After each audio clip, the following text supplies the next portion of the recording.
Boa tarde a todos. Vamos começar o nosso estudo do Evangelho de Mateus, capítulo 13, versículo de 47 ao 52, que vai trazer para nós a parábola da rede. Novamente, o reino dos céus é semelhante a uma rede lançada ao mar, que recolheu todo tipo de gênero de peixe. Quando ficou cheia, depois de puxarem para a praia e de se sentarem, recolheram os bons em recipientes e os deteriorados jogaram fora.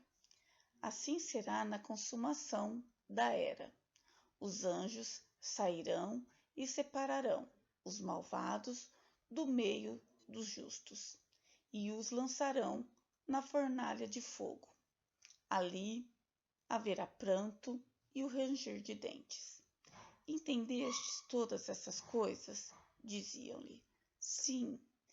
E lhes disse: Por isso, todo o escriba que se tornou discípulo do reino dos céus é semelhante ao homem, senhor da casa, que extrai do seu tesouro coisas novas e antigas. Aqui nós vamos perceber, como já estudamos em outras vezes, que o Cristo ele fala por parábolas. E essas parábolas, elas são pequenas histórias que têm por fim transmitir verdades indispensáveis. As parábolas são pequenas histórias que têm um preceito moral. Por quê? Naquele mundo, naquela época, era difícil das pessoas entenderem o mundo espiritual. O que era que o Cristo queria trazer como o reino de Deus? Por quê? Porque todos esperavam um reino materialmente rico, um Messias que seria como um rei, um Messias que resolveria todos os conflitos, que exterminaria os maus da terra, e que enalteceria os hebreus. Porém, nós sabemos que o Cristo naquela época, ele queria que as pessoas entendessem que todos têm o livre-arbítrio, que todos somos capazes de fazer escolhas e que na Terra, um planeta escola, teremos então todos, indistintivamente, as mesmas oportunidades. Como era de difícil compreensão, ele trazia essas verdades, essa nova visão do reino de Deus. A parábola da rede é a última da série de parábolas que o mestre propôs aos discípulos. Por isso, Mateus, quando foi publicá-la em seu evangelho, ele conservou a expressão que o Cristo propôs, que é novamente. Alguns, na tradução de alguns também estava finalmente, que é o seguinte, o versículo 47. Novamente, o reino do céu é semelhante a uma rede lançada ao mar, que recolheu todo tipo de peixe. A rede é o instrumento que recolhe do mar da vida espíritos diferentes, de diferentes graus evolutivos, seja eles gregos, gentios, bons, maus, serão todos julgados somente de acordo com a sua obra. E por que o Cristo disse novamente? Porque nos trouxe outras parábolas que nós já estudamos sobre o reino do céu, a comparação do reino do céu ao que ele trazia nos estudos aqui na Terra, Ele disse que o reino do céu ele é semelhante ao homem que saiu para semear e semeou sementes boas e más. Falou que o reino do céu é semelhante a um tesouro escondido, semelhante ao negociante que busca boas pérolas, E feliz desse homem que, ao achar e entender todos os tesouros, todas as pérolas guardadas, todas essas preciosidades dos ensinamentos do Cristo, colocar ela em prática.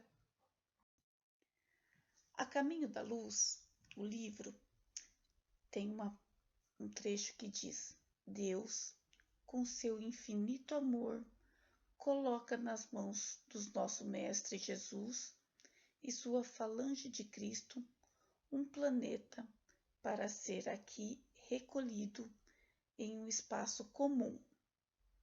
Homens de todas as raças, diversidades intelectual e moral. Emmanuel tem a seguinte frase: colhidos pela pescaria divina, os homens são convidados a se renovarem pela prática do bem, no pensar, no falar e agir, libertando-se de algemas do egoísmo, do orgulho que escravizam consciências. E Kardec vai ainda nos falar que o progresso da humanidade tem seu princípio na aplicação da lei de justiça e amor. Então, todos esses homens que são convidados à prática do bem, a agir, a pensar, a colocar os ensinamentos do Cristo como meta para diminuir os nossos defeitos, estes vão encontrar a felicidade que a gente almeja, não é? Porque nossa felicidade ela não é material, ela é moral, ela é sentimento de amor e de caridade, de saber que tudo que nos acontece tem um porquê e aí a gente não fica perdido, né?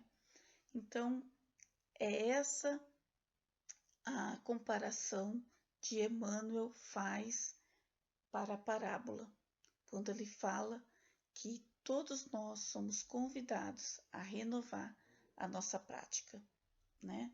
Que estamos aqui no mar e que podemos ser pescados a qualquer momento e sermos separados, e tomara que sejamos separados na vasilha dos bons peixes.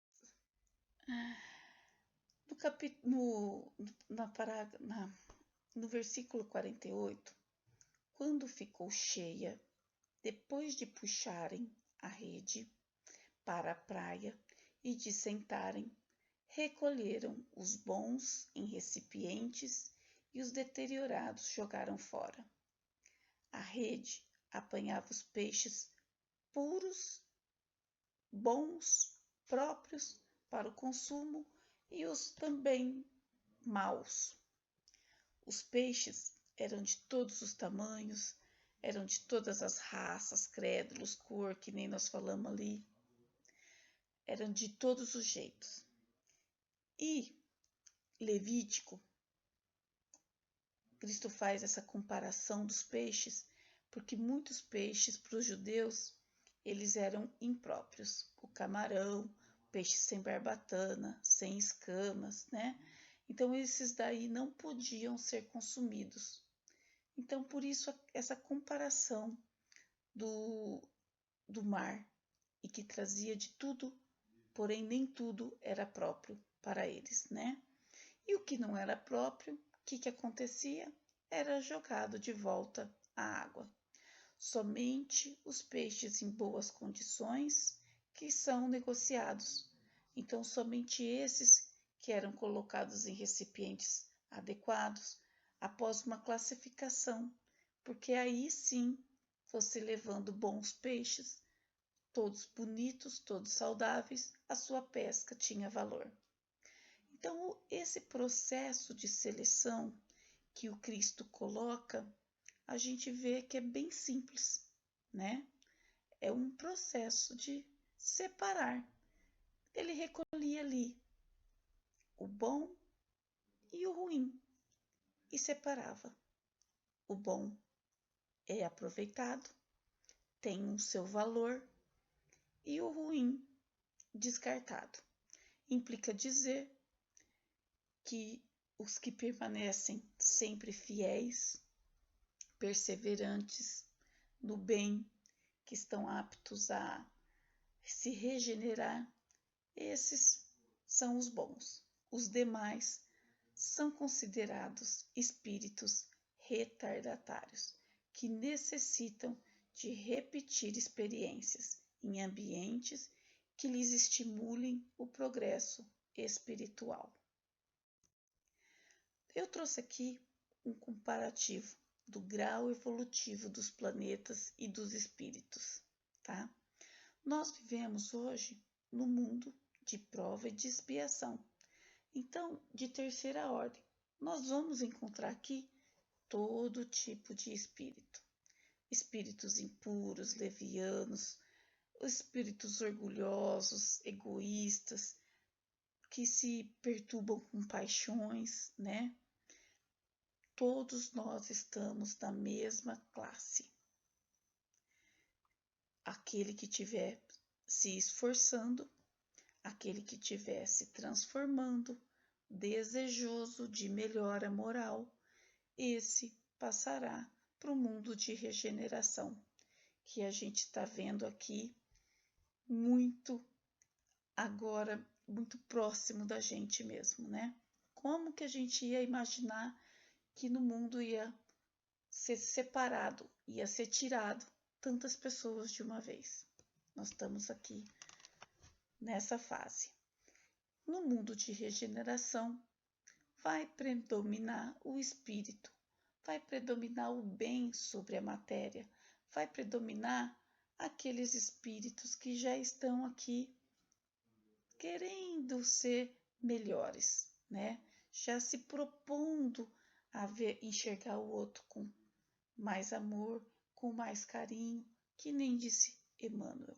Então aqui eu trouxe somente para a gente ter uma noção dessa classificação que a gente já estudou em outras aulas, né? Em outros estudos, mas é só para trazer uma lembrança do que nós estamos falando quando vem de tudo na Terra. E aí tem que haver uma separação daqueles que não conseguiram ficar, que não conseguiram evoluir e tem que mudar de mundo, tá? Então, voltando aqui no parágrafo 49, assim será a consumação da era. Os anjos sairão e separarão os malvados do meio dos justos. Felizmente, Cristo diz para nós que quem fará essa separação, essa escolha, serão os anjos. Então, estamos mais felizes porque contaremos com espíritos altamente qualificados, espíritos puros, superiores, esclarecidos, né, bondosos, eles que farão essa escolha, né? Sendo a lei de Deus uma lei de amor, não poderíamos achar que não seria assim, porque Deus não condena um filho eternamente e nem a ser queimado e consumido. O que seria esse processo? A hora do nosso desencarne, né? Nós seremos acolhidos por espíritos, uma falange do bem. E ali, se nós formos justos, se nós tivermos sido pródigos no nosso caminho, na nossa evolução, seremos acolhidos. Porém, os que não conseguirem ser acolhidos, estes serão lançados na fornalha do fogo, e ali haverá o pranto e o ranger de dentes. E Cristo ainda pergunta: vocês entenderam estas coisas? E o que seria isso? A condenação, ela é interna. Não seria Deus capaz de pegar um filho seu e jogar no mar de lava para ser queimado, nada disso.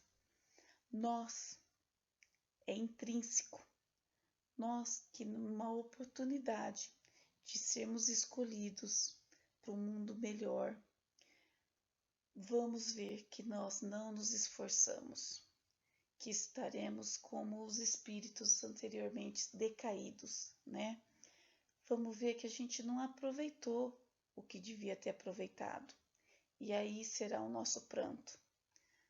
Dali, nós podemos ser separados de entes queridos, de convivência agradável, e esse será o nosso pranto. O nosso coração ficará gelado, e ele aí vai ter o ranger de dente, porque nós fracassamos. E aí nós vamos nos sentir amargurado com isso, né? Essa é a penalidade. Não é Cristo, não são os anjos, não é Deus que vai nos penalizar.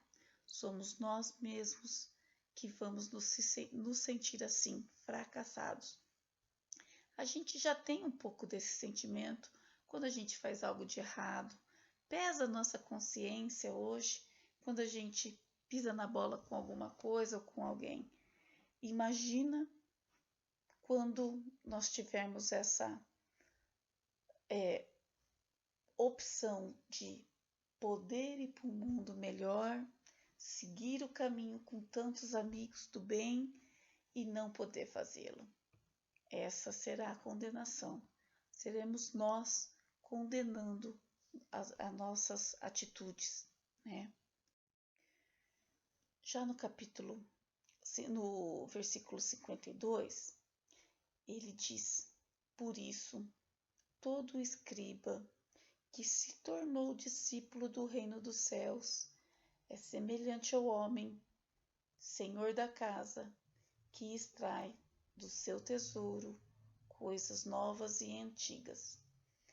Quantos escribas eram profundamente julgados por Cristo, né?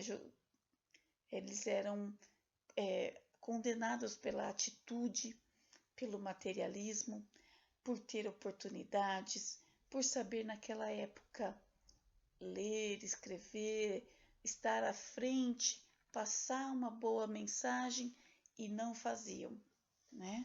Tinham os testamentos, tinham tanta coisa e não auxiliavam e não progrediam. Então, quer dizer que não vale só a gente conhecer, não vale só a gente ter conhecimento, ter condições de saber ler, de ter tantos livros, né? Tantas histórias. Temos o novo, que é o Espiritismo, temos os antigos, que são os testamentos. Nós temos que colocar tudo em prática. Não vale estar dentro da rede, não vale ser puxado. É indispensável ser um bom peixe, né?